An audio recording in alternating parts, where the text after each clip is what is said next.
Hello, I'm Toycat, and right now we're on the 1.16.1 update. Well, today, let me tell you some exciting news, because the 1.16.10 update is officially rolling out right now, and this is the list of official changes in this update. As you can see, it's so big, it's a giant update, and you might be questioning why I'm making a video on it. Well, it's because of a huge change that Minecraft is making, one that is kind of buried away inside of this update, but yet is a very important change to the future of Minecraft Mobile, and as a result, Minecraft Bedrock as a whole. So let's dive into talking about exactly what that is. So first of all, this is technically actually the 1.16.10.02 hotfix. It is a bug fix that is just fixing a very minor thing they can do without even updating the game.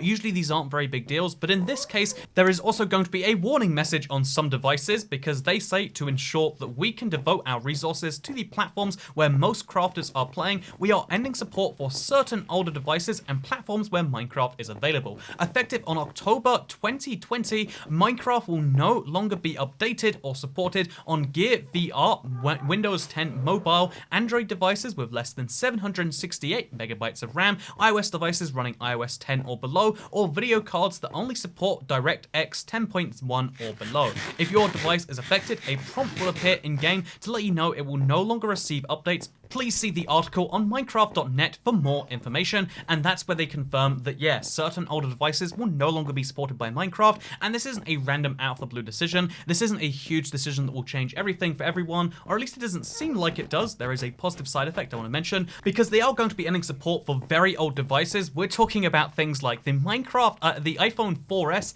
The iPhone 4S was running Minecraft with the Never update until this week, where all, that announcement has been made on it. Imagine that, playing on a device that old. We are talking about a phone that was made in 2011, when most people use phones that are, fairly recent from the last 2 years, or even budget phones are in the last 4 to 6 years. This is, again, 8 to 9 years old, and it was still running Minecraft, and, that seems like a impressive feat on the one end, but it means that every Minecraft update, every Minecraft feature, every Minecraft change that had to be made had to support not only the iPhone 4S, but other Android devices from all of that, all those eras ago, really. A decade ago is a long time ago, but especially in the mobile space, things have come so far since then. To put it in perspective, using the terms that Minecraft themselves have used, they used to support 512 megabytes of RAM, when devices are coming out today, even pretty cheap ones, with 8 to 12 gigabytes, and some mobile devices are even up there at 16 or 32 gigabytes. That is 64 times the requirements. It's insane the distance we've come in the mobile space, and it just means that realistically, we're talking about less than 1% of Minecraft players. It was great that they supported it till this moment, but the fact that every single person involved, again, every feature,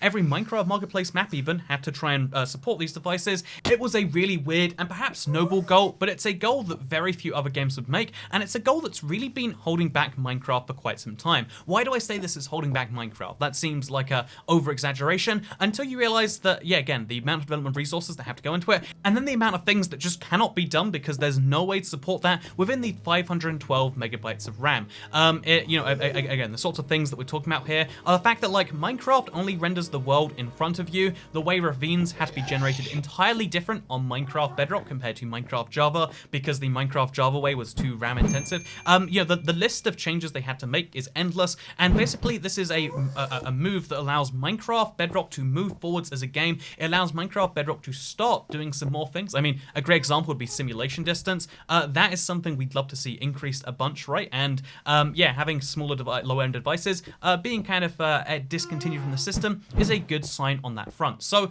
yeah, Minecraft is dropping a few mobile devices from the lineup. Just bear in mind, if you think this is a big exodus, you can still buy an iPhone 6 today, which has a gigabyte of RAM, so exceeds that requirement. It still runs iOS 11, which is greater than the iOS 10 requirement, and as a result, it means that you can still buy an iPhone 6, a 2014 phone today, and you'll be able to play Minecraft with the latest updates, with the new updates coming out after October this year, which it sounds like it implies here that they're releasing something in October that won't be coming out for these devices, by the way, because they, again, note that they say this is, the last major update they're receiving, but until then, there will be support for those devices in the form of, no doubt, bug fixes and stuff like that. So either they've picked a arbitrary timescale of about, 3 to 4 months, or, you know, there's something happening in November of 2020. Again, it could be late October, but I imagine it sounds like November. There's going to be an update, and given that we already know there's 2 Minecraft updates a year, one in the first half, one in the second half,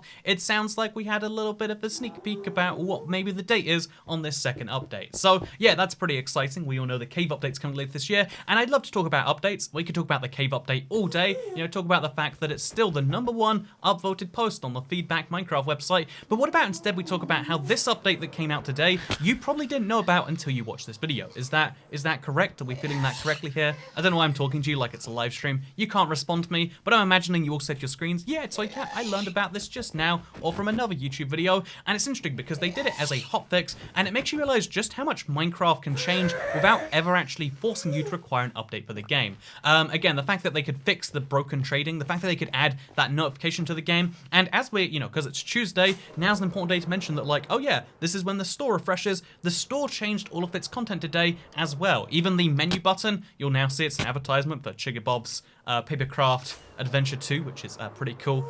You know, like it's the sequel to that first map. But like you can see how like, oh yeah, Minecraft actually made quite a few changes today, none of which were official changes. And before we've spoken about how like, yeah, if they add monetization in these ways, it's kind of a weird thing. But let's talk about instead on the kind of impressive angle that Minecraft can do a lot to the game without having to have you download an update, which is a great thing for keeping things like compatibility with realms and all the other things that want, you know, make you want to be on the same version. It keeps all of those things together a lot easier, whereas, you know, Java, when it has 10 bug fix updates, all of those 10 things can change all sorts of things to do with maps. And it's just it's one of those tiny, small but subtle changes. Like, again, when Minecraft Bedrock takes a lot more effort to do the same things than it does in Java, in some cases, part of that was because of the requirements of running it on so many platforms. I mean, the cert team, based in Poland, but still exists, by the way, you know, the certification team does so much, you know, effort in certifying for all those, you know, different devices. Minecraft runs on hundreds of, Bedrock runs on hundreds of devices, but being, you know, having this stable development process means that they can actually update the game without updating the game, which is a really, really powerful thing. I just wanted to mention as a little bit of a shock right here. Maybe you find it interesting, maybe you don't. I also want to mention something kind of serious because I made a joke about something to do with video content length, and it's something I actually haven't considered on YouTube. Some people always accuse you of like padding your videos to try and get to 10 minutes or whatever. This video is distinctly not over 10 minutes, but something interesting that I noticed, and I posted this on Twitter, but the fact is YouTube actually penalizes you heavily if you have videos that are shorter than your normal. This video will be shorter just to prove that point and whatever, like, and I know a lot of you won't hear this, but I want to throw this out there just as a behind, you know, inside baseball, behind the scenes thing. Because this video is shorter, a lot of you won't see it, and it's sad to say that because this is an important news video. Perhaps you could save those 1%. It's literally detailing the future of Minecraft Bedrock, but because we're not going to expend it for another 10 minutes and talk about something unrelated, it will do worse on the YouTube algorithm, and I want to just mention that now so that you know if you ever see a video that's over 10 minutes, you don't think it's some grand conspiracy. It's just the video topics that are usually less than 10 minutes, we usually have to scrap. There are a lot of videos that I've been like, this is great, but it can't go anywhere afterwards, and because of how a single, you know, underperforming video can affect your whole channel, it's kind of a bummer, and that's why, yeah, lots of future videos will be longer, which is generally a good thing for you, the audience, I think. I think people want longer videos, we can tell that based on the stats and stuff, but just in case, I want to throw it out here now as like, there is a no choice situation. And also, I want to mention, if we're here anyway, hey, I'll be live streaming tonight as well as Thursday, so come watch me over there. Anyway, I hope you'll enjoy this video, because I'll see you next time. Goodbye.